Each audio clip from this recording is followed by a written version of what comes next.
Hello and welcome to Moving Iron Podcast number 275. This edition of the Moving Iron Podcast is brought to you by Axon Tire, helping dealers move more iron for the past 100 years. For more information, go to axontire.com.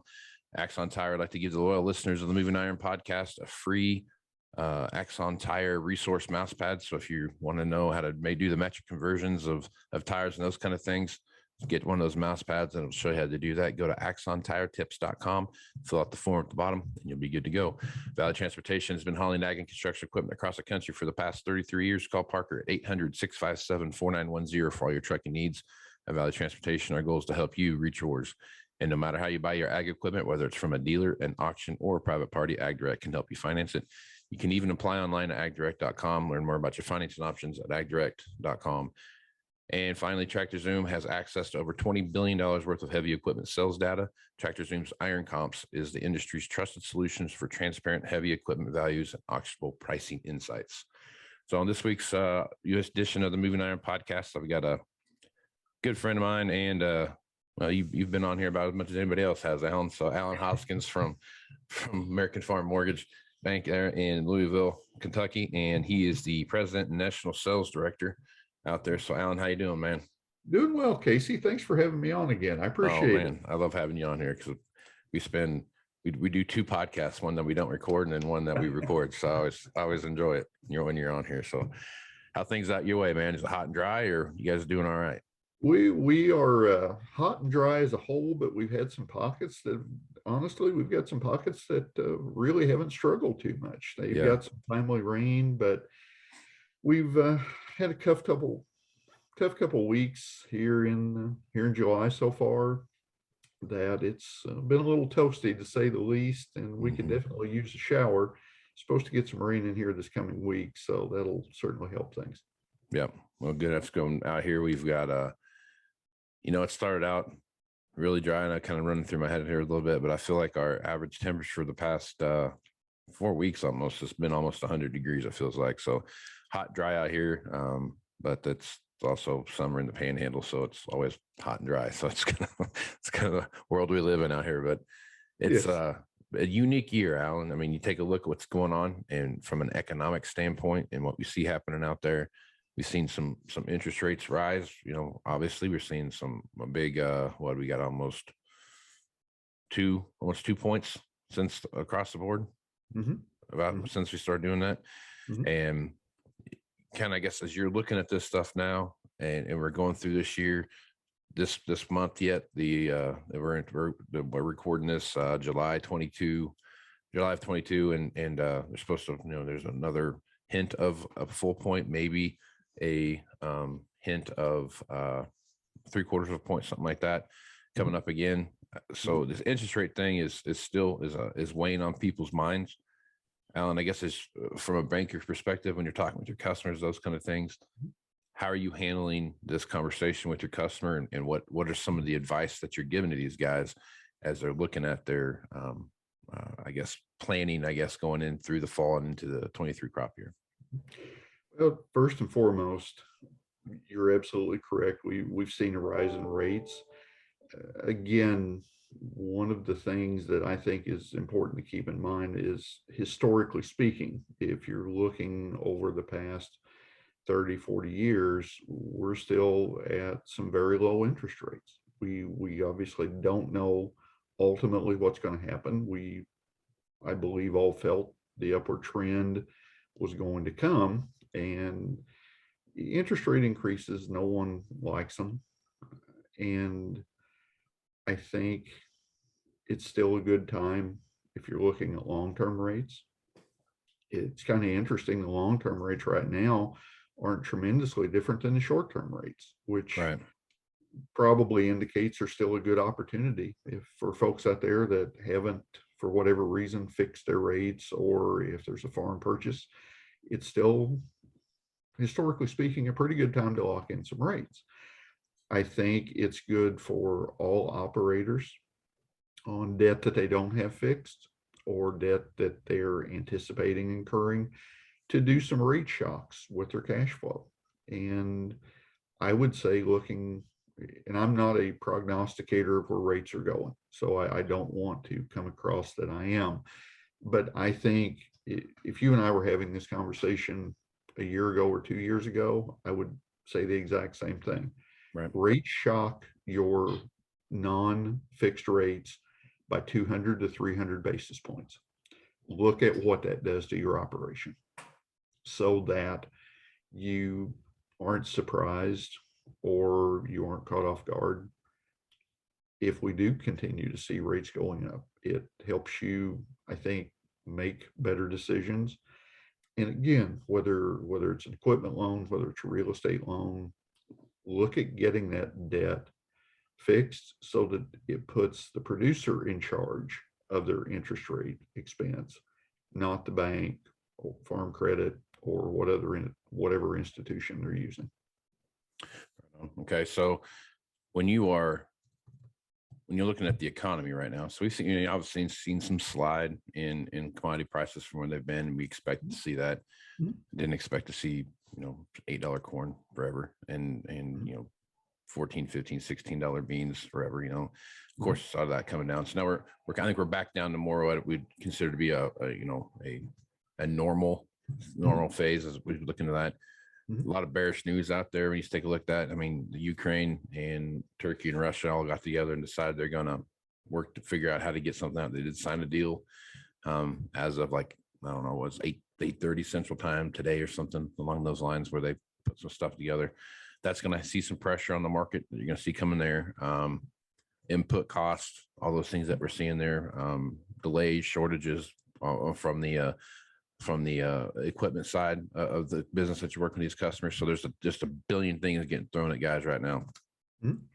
When you're talking with them, Alan, what are you saying to them? I mean, how are you handling, I'm going to buy this tractor, but I know it's supposed to be in 6 months from now, 8 months from now, 9 months from now.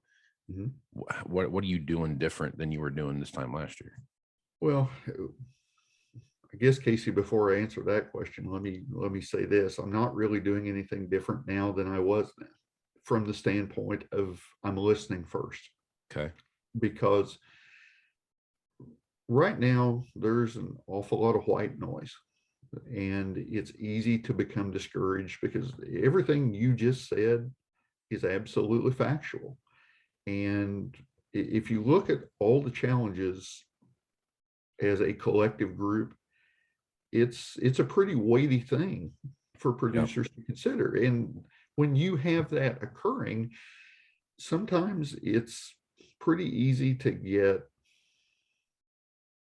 I'll use the word depressed. I don't necessarily mean that in a clinical term, but it's easy to feel overwhelmed by everything. So that's why I really stress, before I do anything, I'll listen to people, because I think at times that's what, as a banker, that's one of the things, Casey, that I think is probably my most important job, is the true listening.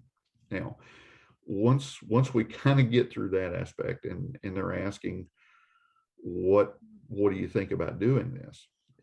I don't think it's a bad idea, Casey, to take some of the numbers that are anticipated.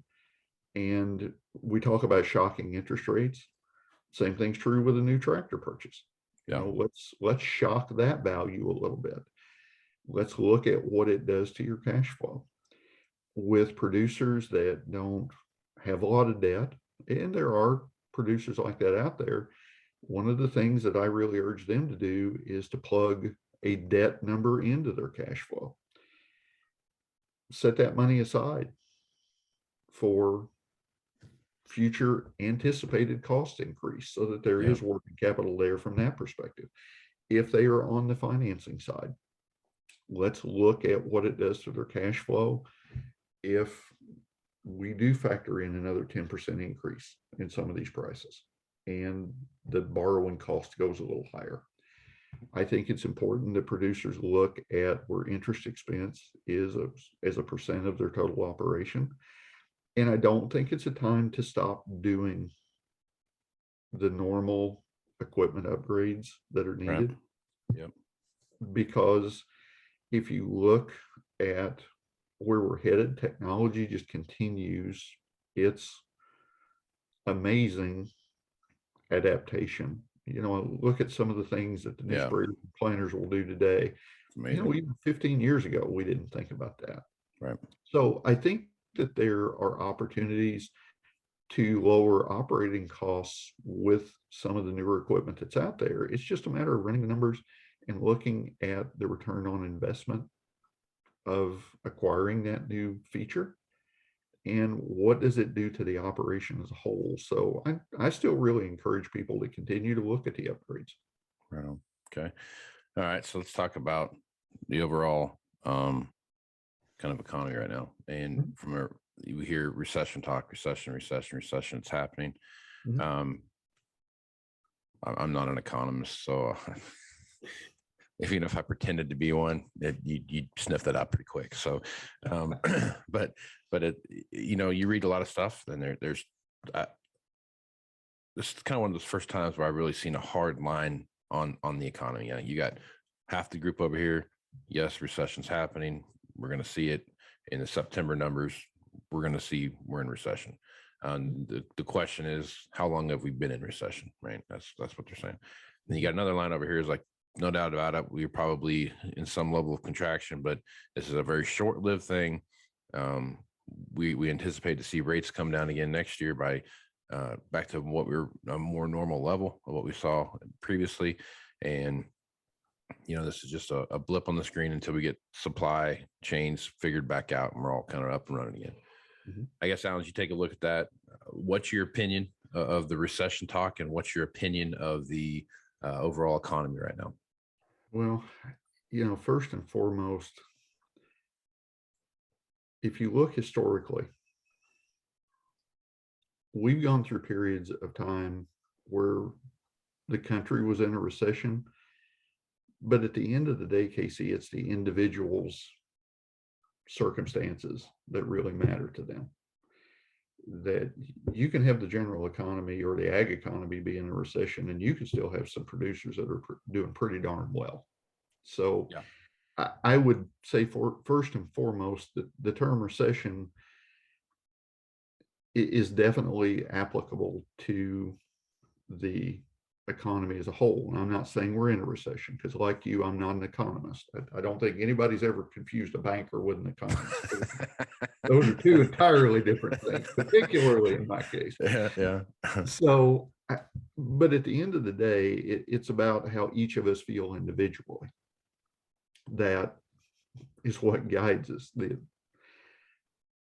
I think there's an argument that could be made, certainly, that if we're not in a recession already, we're headed toward one.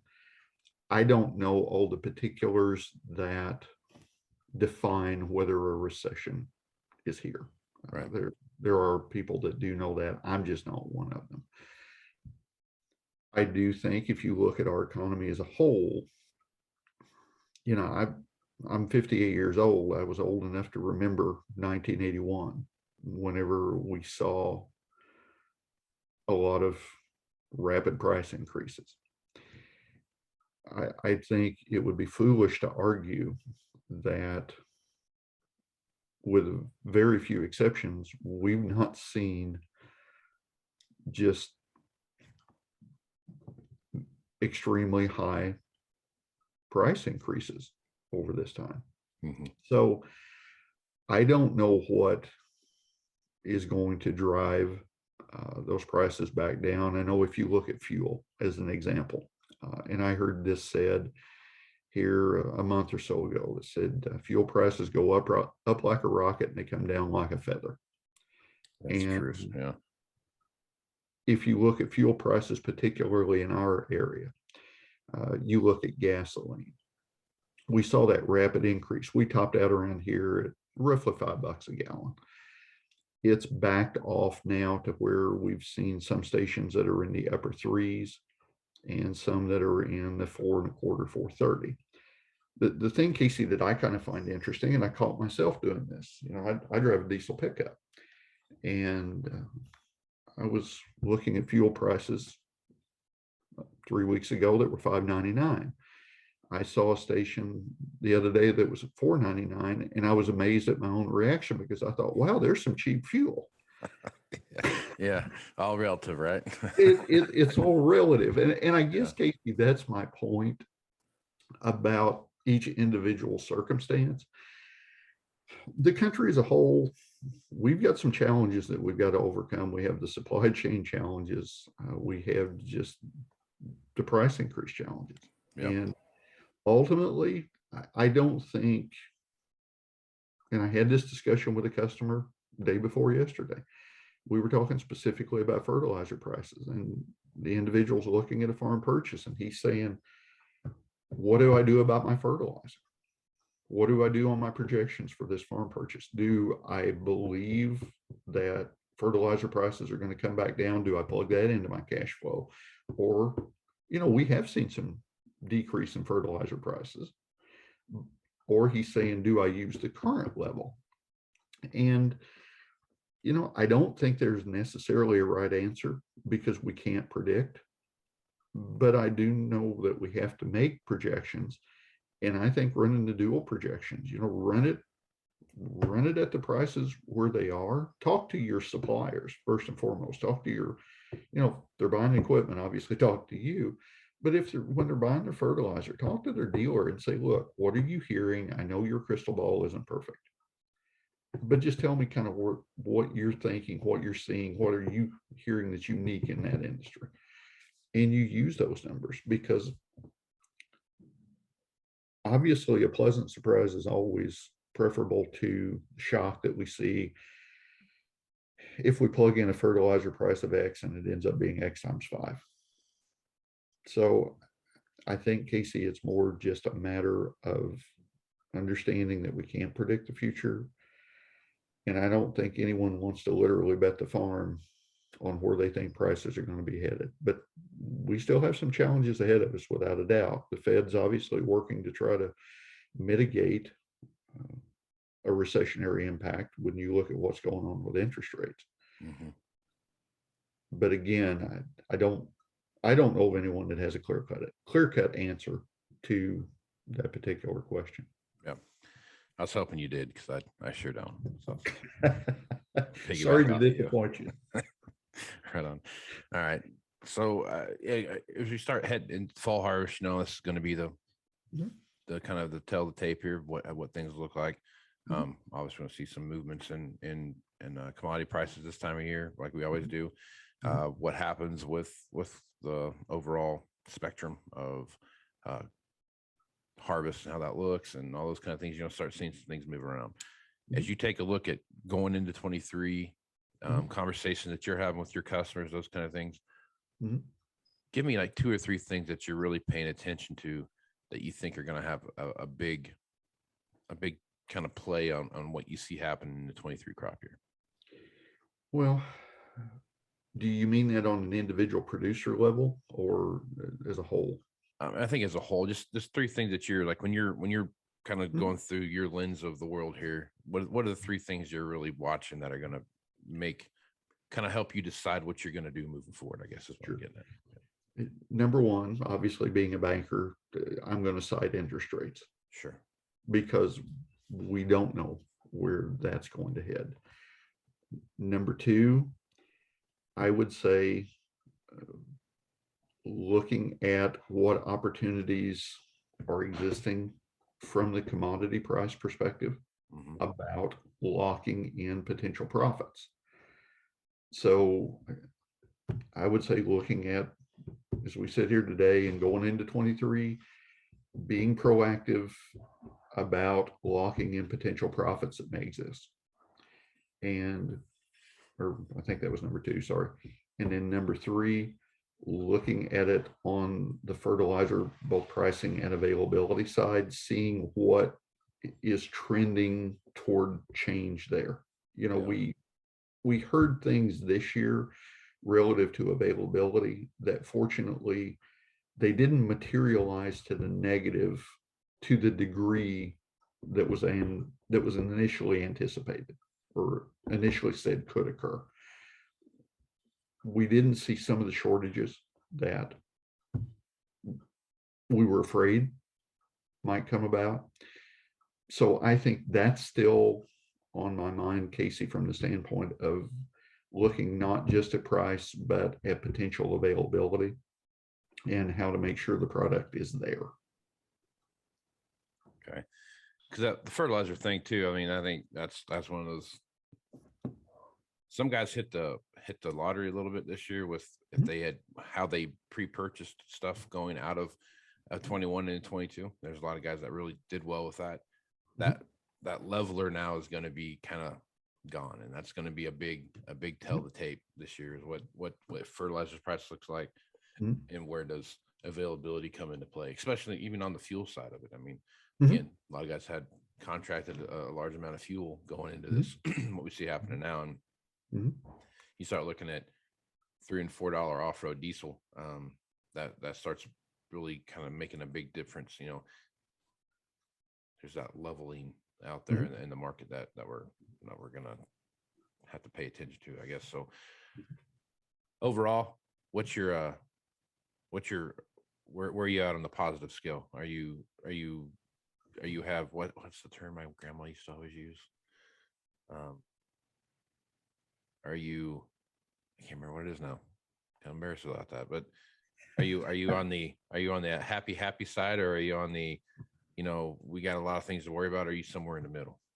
Well, I guess first and foremost, Casey, I hope I'm a realist. I believe I am, but I would also say I'm an optimistic realist. I remember going through the 80s, and there were farmers obviously that went out of business, but you know what? There were some farmers that came out of the 80s a whole lot stronger than they went into the 80s. That would probably epitomize my mindset. Challenges always, and I don't like using the word always because I think more often than not, it's never true. But I think challenges always create opportunities. Without a doubt, we have a lot of challenges. And the opportunities are going to come about to the producers, the businessmen that take the challenges that are presented. They find new ways to do things. They find ways to sharpen their marketing plan. They find ways to mitigate expenses. Quick short story on that. I know a producer that about a week or so before Ukraine was invaded, he called his supplier. He booked his 2022 fuel supply before the price hike. What was interesting, Casey, and this is a perfect example of what I'm talking about. He called the supplier 2 days after Ukraine was invaded, and he said, "Would you go ahead and lock my 23 fuel price?" They said, "Let us see." Not only were they agreeable to doing it, Casey, he locked his 2023 fuel price in at a lower cost than his 2022. Oh, wow. Yeah, that is the epitome of when I say finding a creative way to do that. Yeah. He saved his farm. He's a sizable operator. He saved his farm a lot of money this year. Yeah. Just off of using some business savvy. And that's the exact type thing. And there are a multitude of stories that are out there of people that are doing things like that. You and I talked about it a little bit earlier before we got on the show with some of the technology that's available today with the sprayers about ways to cut on chemical costs without cutting chemicals. Right. So I think those are the type of things, and the privilege that I have as an ag banker, and I do view it as a privilege. The privilege that I have is I get to hear these producers tell the stories of the things that they're doing. Just the example that I gave you about the fuel. What are the things that people are doing to be creative in improving their profitability? And I never share names, but I'm not shy on sharing examples of here's some things that I've seen others doing. And more often than not, I find that spurs a thought in them of something that they can do differently.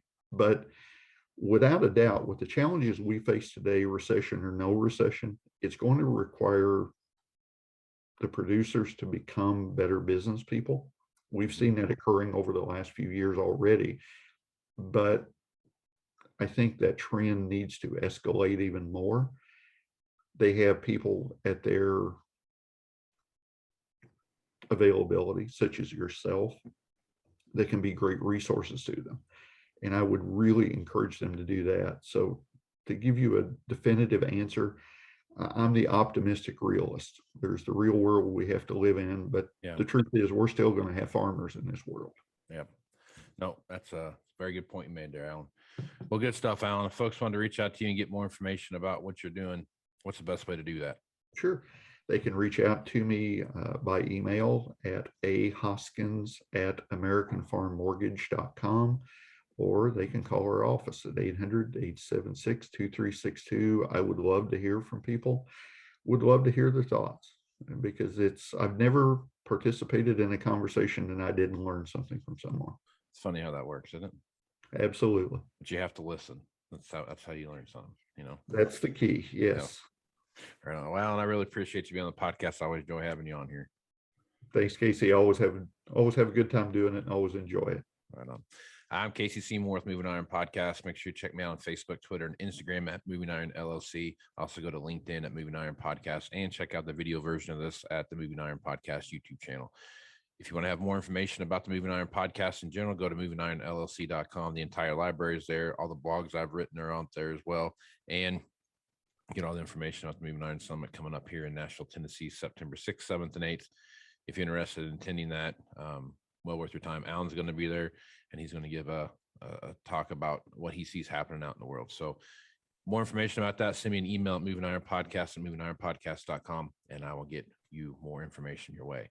My good friend Alex Trichenko is in Ukraine right now, helping spread humanitarian aid out to all the people over there. So if you're interested in helping Alex out, he set up a GoFundMe page. Go to the show note links. You can go there and you can go right through there, or you can just go to GoFundMe and search "Help Alex Transport Humanitarian Aid from Hungary to Ukraine," or not Hungary, Poland to Ukraine, and you'll be able to go and help him keep his wheels on his bus turning. So if you're interested in doing that, it sure be great to help him out. So with that, I'm Casey Seymour with Alan Hoskins. Let's go move some iron, folks. Out. Moving iron in the 21st century. Hard-working people working hard for you and me. Moving iron time and time again. Through the years you'll find us here. Moving